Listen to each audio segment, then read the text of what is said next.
Nobody knew Alex Carter's name. Not really. They knew the Veil.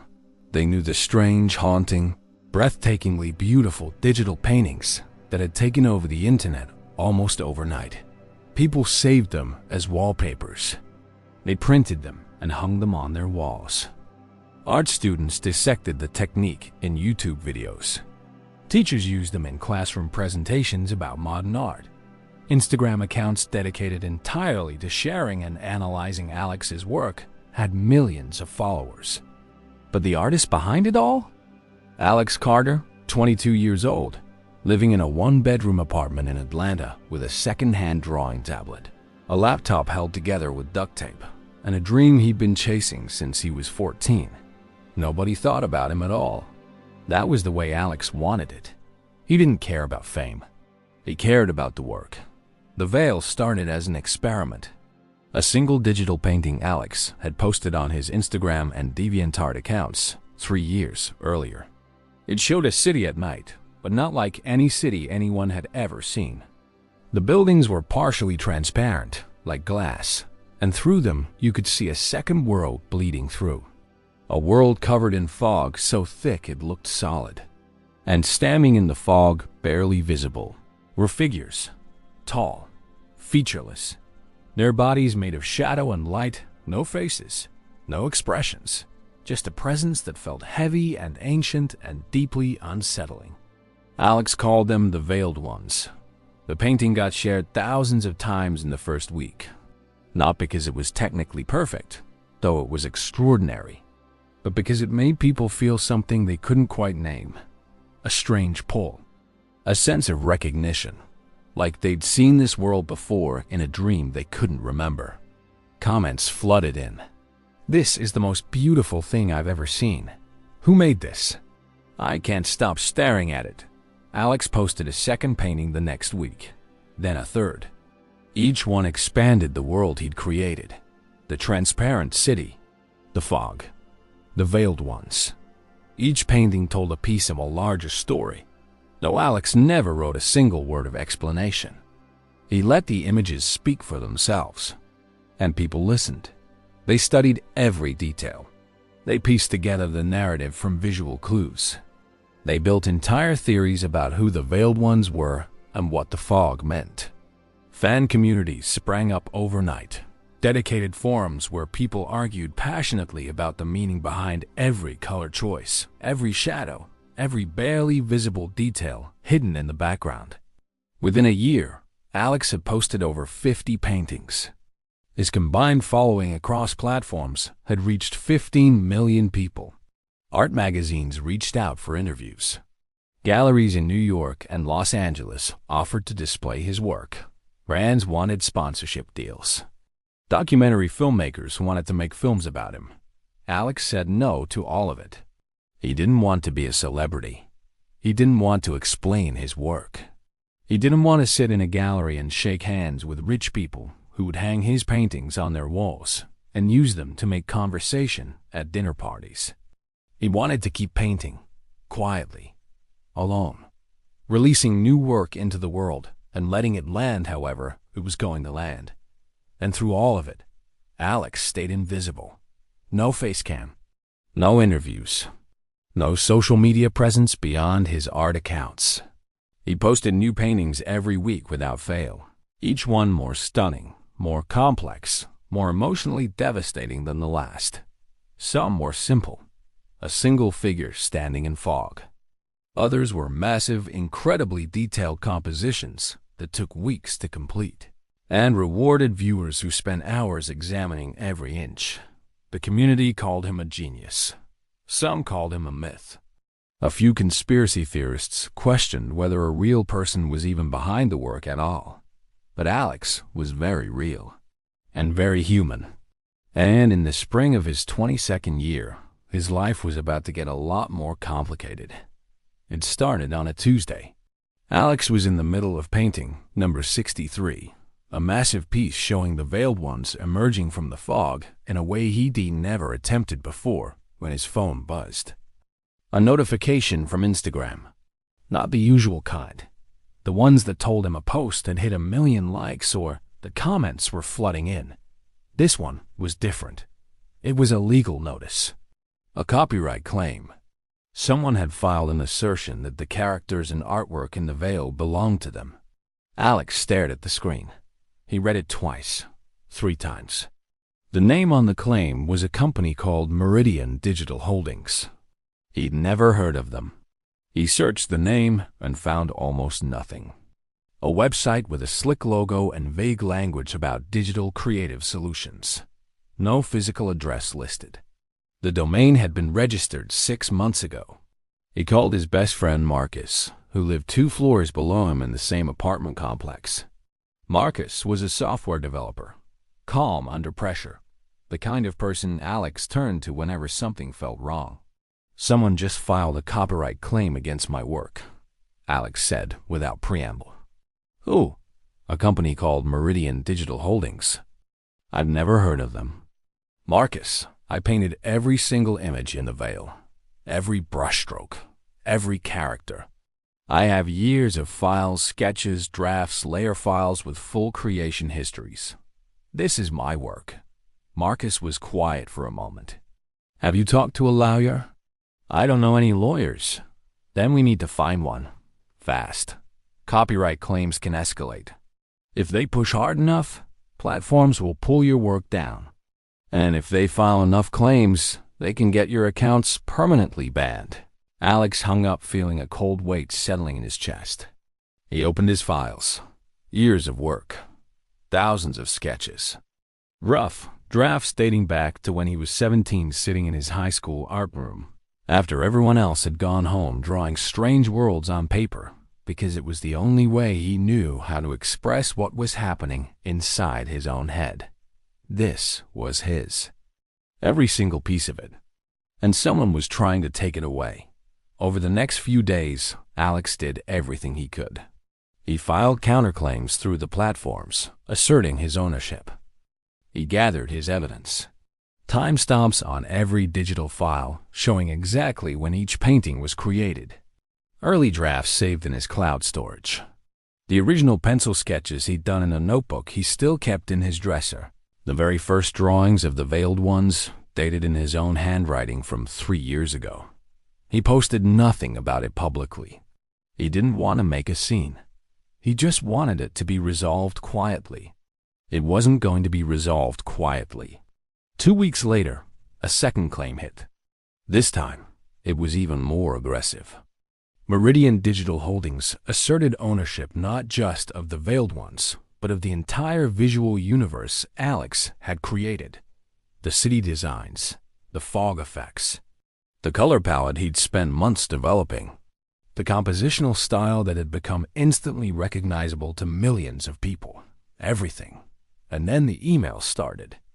The first one came from a person named Victor Sala, who identified himself as the legal representative of Meridian Digital Holdings. The email was polite, professional, and deeply unsettling. It explained that Meridian had registered copyrights for the veil artwork with the United States Copyright Office months ago. It included registration numbers, official-looking documentation. The email stated that Alex's use of these characters and visual designs constituted infringement, and that Meridian would be happy to discuss a licensing arrangement if Alex wished to continue publishing his work. Alex forwarded the email to Marcus in all caps. "Licensing arrangement? For my own paintings?" Marcus read through the documentation carefully. "These copyright registrations look real," he said. "But that doesn't mean they're legitimate. Anyone can register a copyright. It doesn't prove they created the work. It just means they filed paperwork. So what do I do?" "You need a real lawyer, someone who handles intellectual property. Someone who can look at this and tell us exactly what we're dealing with." Finding a lawyer was harder than Alex expected. He had no money for expensive legal representation. His art made him some income through prints and commissions, but most of it went to rent, food, and the equipment he needed to keep creating. He couldn't afford to fight a corporation in court, not alone. That's when he made the decision that would change everything. He reached out to Sterling Creative Group. Sterling was one of the biggest entertainment and creative management companies in the country. They represented artists, musicians, filmmakers. They had a legal department the size of a small army. They'd been circling Alex for months, sending emails that his inbox filter had buried. Offers to partner. Offers to manage his career. Offers to protect his intellectual property and turn the Veil into a multimedia franchise. Books, merchandise, maybe even a film. Alex had ignored them all. He didn't want a corporate partner. He didn't want his art turned into merchandise. He wanted to keep painting on his own terms. But now, facing a fraudulent copyright claim with no resources and no legal expertise, he saw no other option. He responded to Sterling's latest email and asked for a meeting. The meeting happened in a glass-walled conference room in Sterling's downtown Atlanta office. 3 people sat across from Alex. A woman named Claire Dawson, Sterling's head of talent acquisition, polished and warm and saying all the right things. A man named Gerald Price, their senior entertainment attorney, who reviewed Alex's situation with calm efficiency.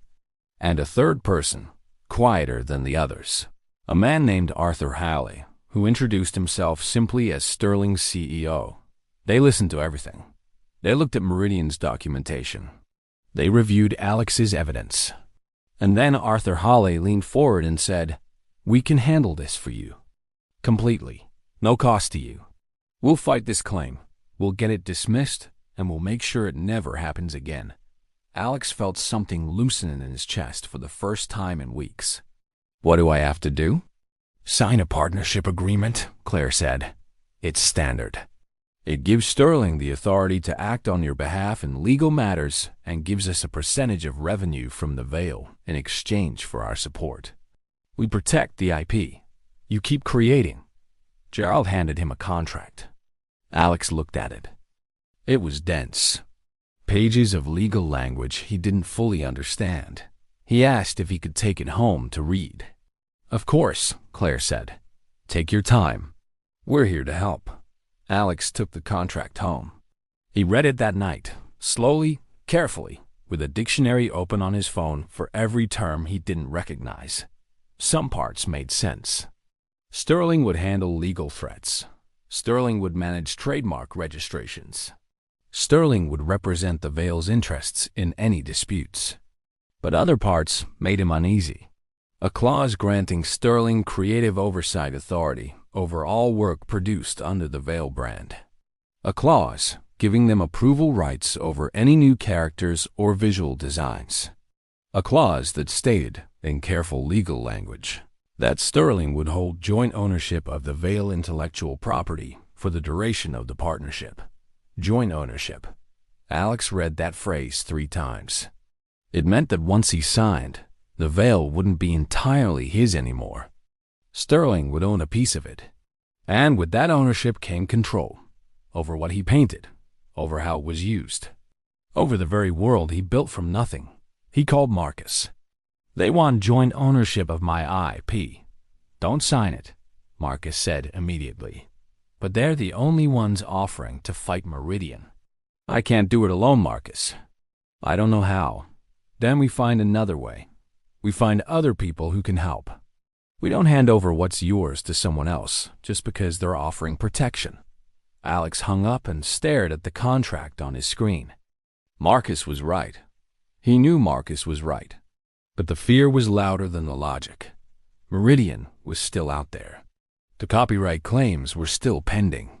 And Alex was still just a kid in a 1-bedroom apartment with a duct-taped laptop, up against a company with lawyers and government filings and the appearance of legitimacy. He didn't sign. Not yet. But he didn't say no either. The next 3 weeks were the hardest of his life. Alex kept painting. He had to. If he stopped posting, his audience would shrink, and that was exactly what Meridian wanted. He posted painting 64, then 65, working through nights and weekends, pushing through the anxiety that sat heavy in his stomach every time he opened Instagram and checked for new claims. He told no one publicly about what was happening, not his followers, not the community that had built itself around the Veil. He was embarrassed.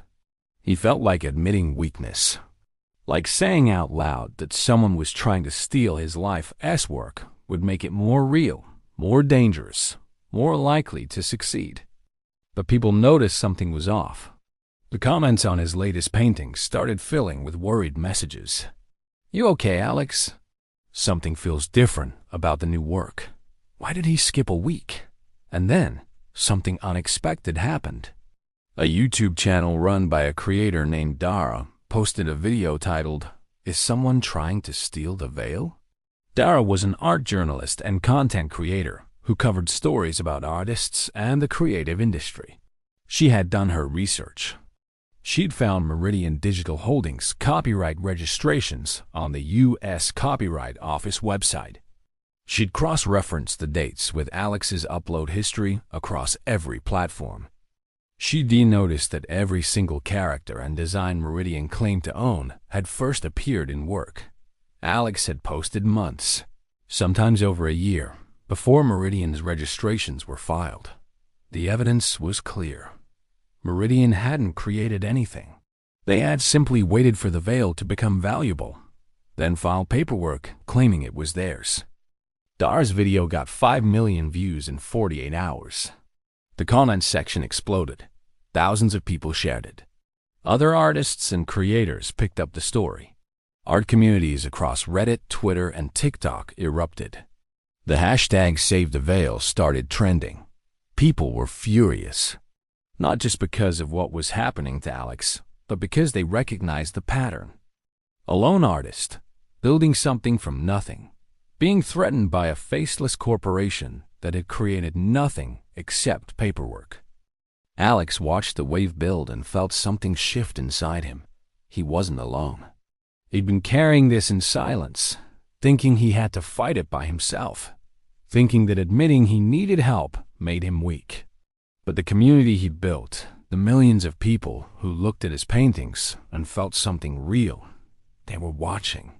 They were paying attention. And they weren't going to let this happen quietly. He posted something for the first time that wasn't a painting. A simple photograph.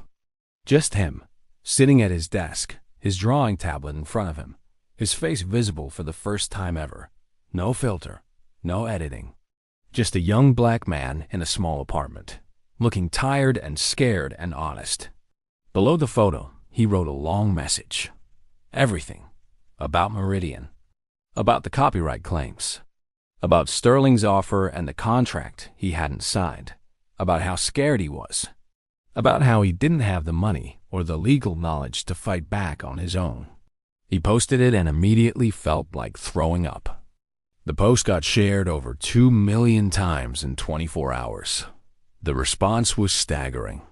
Lawyers reached out offering pro bono representation. Fellow artists pledged financial support. The creative community organized with shocking speed, pooling resources, sharing information, building a legal defense fund that raised over $200,000 in 72 hours. A woman named Sarah Chen, an intellectual property attorney who specialized in exactly this kind of case, contacted Alex through Marcus and offered to take the case for free. "I've been watching this unfold," she said in their first phone call. Meridian Digital Holdings is a shell company. Dubai-based, registered through layers of subsidiaries designed to make it nearly impossible to trace back to a real person. This is exactly how these operations work. They wait for something to become valuable, file fraudulent copyright registrations, then use those registrations to threaten the original creator. Sometimes they demand money. Sometimes they demand ownership. Sometimes they just want to destroy what someone built. "Can we win?" Alex asked. "Yes, but we need to move fast. I am filing an emergency motion in federal court to have the copyright claims dismissed and to have Meridian restrained from filing any further claims against your work. I'm also filing a lawsuit on your behalf seeking damages." A lawsuit? Meridian committed fraud. They filed false documentation with the U.S. Copyright Office. They used the fraudulent documentation to threaten your accounts and your livelihood. That's not just wrong. It's illegal. And we're going to prove it. The case moved faster than Alex expected. Sarah was thorough, methodical, and ruthless in the way she built the case. She subpoenaed Meridian's registration documents. She traced the company's ownership structure through public records, finding layer after layer of shell companies, all eventually leading back to a single individual named Victor Salas, the same person who had emailed Alex weeks earlier. Salas was based in Dubai. He had done this before. Not with The Veil, but with other artists, smaller ones who didn't have communities rallying behind them, who quietly paid licensing fees or stopped creating entirely without ever going to court. But Alex wasn't small anymore. Not in the way that mattered. The court hearing was held in San Jose, California, federal territory. Alex sat beside Sarah at the plaintiff's table, wearing a button-down shirt Marcus had helped him pick out, his hands folded in his lap to keep them from shaking. The courtroom was packed. Supporters filled every available seat. Dara was there, in the back row, live-streaming the proceedings on her channel. Other artists and creators sat scattered throughout, a silent army of people who understood what was at stake. Meridian's legal representation was a single attorney, a man named Gregory Ward, who looked uncomfortable from the moment he entered the room. He kept glancing at his phone. He kept shuffling papers he clearly hadn't fully reviewed. The judge was a woman named Patricia Okafor. She was calm, direct, and clearly not in the mood for games. Sarah presented the evidence methodically. Alex's original digital files, with full creation histories and timestamps predating Meridian's copyright registrations by months. Alex's early pencil sketches, photographed from the physical notebook, dated in his own handwriting. The upload history of The Veil across Instagram, DeviantArt, and other platforms, showing the exact dates each painting and character first appeared publicly. Meridian's registration documents, which claimed creation dates that didn't match any evidence of actual work being done. And a digital forensic analysis showing that Meridian's copyright registrations had been filed using template software, with no original creative material attached to any of them. Gregory Ward objected twice. Both times, Judge Okafor shut him down with a single sentence. "Do you have evidence that Meridian created any of this artwork, Mr. Ward?" Ward hesitated both times. "We believe the registration documents speak for themselves, Your Honor. Registration documents prove that someone filed paperwork," Judge Okafor said. "They don't prove that someone created anything. Do you have anything else?" Ward had nothing else. Judge Okafor issued a preliminary restraining order on the spot. Meridian Digital Holdings was prohibited from filing any further copyright claims against Alex Carter or any of his artwork. They were prohibited from using the veiled ones or any designs from the veil in any material. And they were prohibited from contacting Alex in any way regarding the intellectual property. The courtroom exhaled. Alex felt Marcus's hand on his shoulder. Sarah leaned over and whispered, "We're not done yet. But this is the beginning of the end." Outside the courthouse, the crowd had grown. Supporters held signs. Someone had printed banners featuring one of Alex's most iconic paintings, the veiled one standing at the edge of the fog, with the words, "Save the Veil," written across the bottom. Dara was still live-streaming, talking to her audience about what had just happened, explaining the ruling, translating the legal language into something people could understand. Alex stood on the courthouse steps and felt the weight lift for the first time in months. Not all of it. The case wasn't fully resolved. Meridian could appeal. The lawsuit for damages was still pending. But the immediate threat, the claims, the fear that his accounts would be shut down and his work erased, was gone. He looked out at the people who had shown up. Strangers who cared about his art enough to drive to a courthouse and stand in the sun holding a banner. People who had donated money they couldn't afford. Lawyers who had worked for free. Fellow artists who had used their platforms to shine a light on what was happening. He thought about how close he had come to signing Sterling's contract. How close he had come to giving away everything he built out of fear. But he didn't, because Marcus told him not to. Because Dara showed him he wasn't alone. Because Sarah proved that the truth is stronger than any corporation's lawyers. The full lawsuit against Meridian was settled 6 weeks later.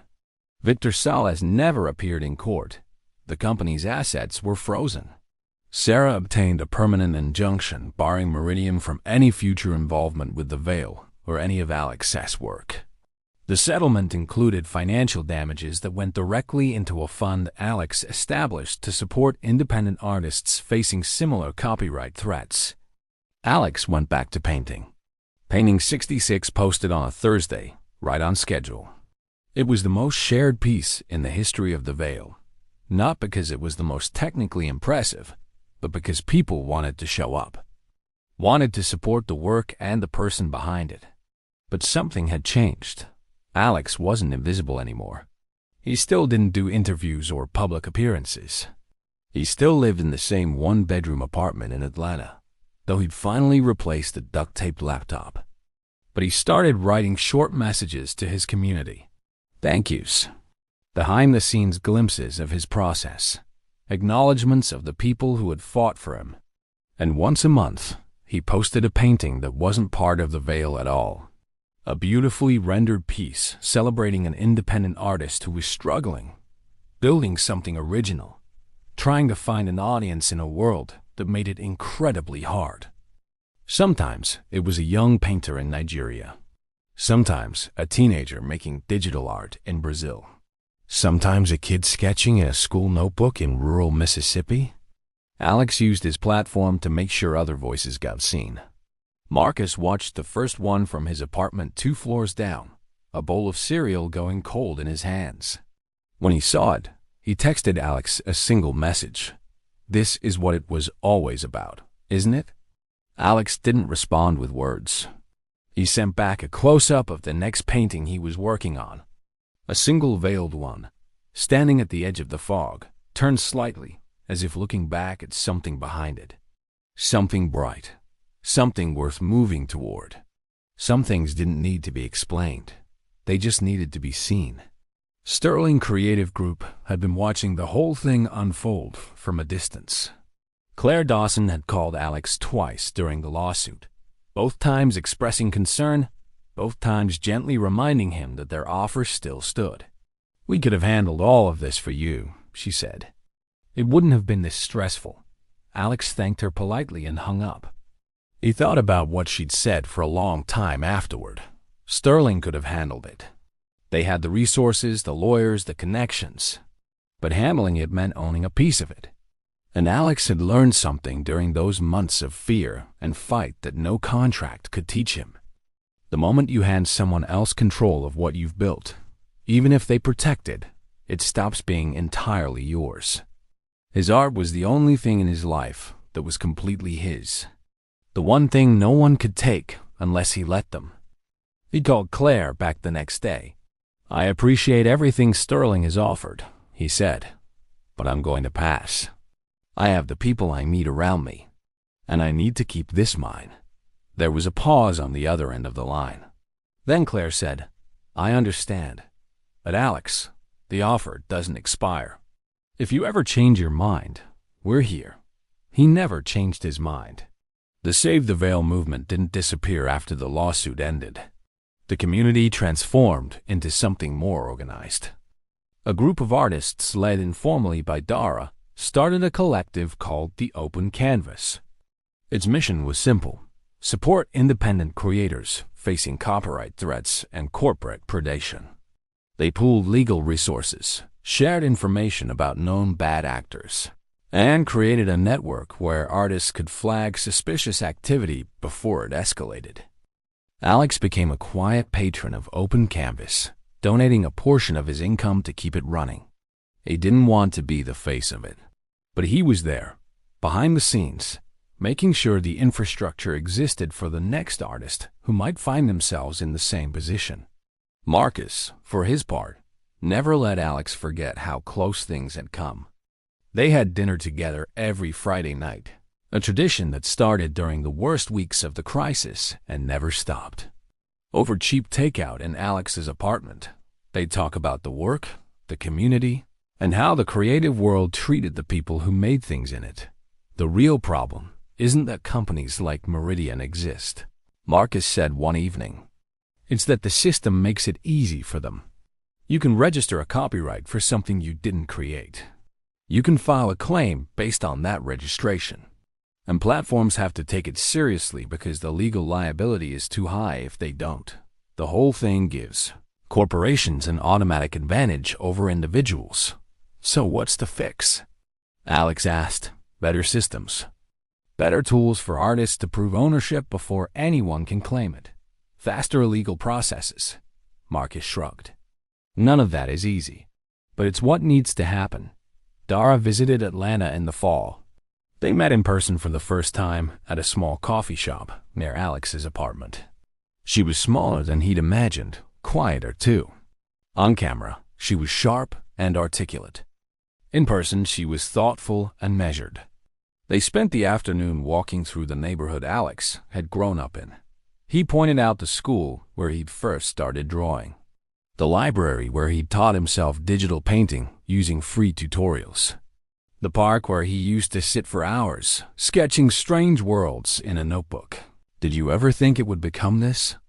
Dara asked. Never, Alex said. I just wanted to make something that felt real, something that came from somewhere honest. That's why people fought for it, Dara said. People can tell the difference between something made by a corporation and something made by a person. They might not be able to explain it, but they feel it. Alex nodded. He thought about that later, alone in his apartment, working on the next painting. People could feel the authenticity, the weight of someone putting a piece of themselves into something and releasing it into the world.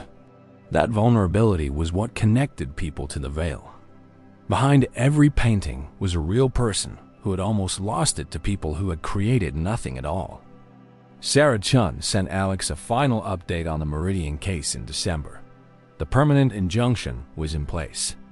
Victor Saleh had not appealed. The company's assets remained frozen.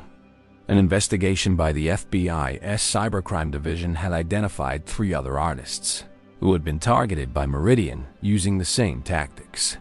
Sarah helped all of them recover their work.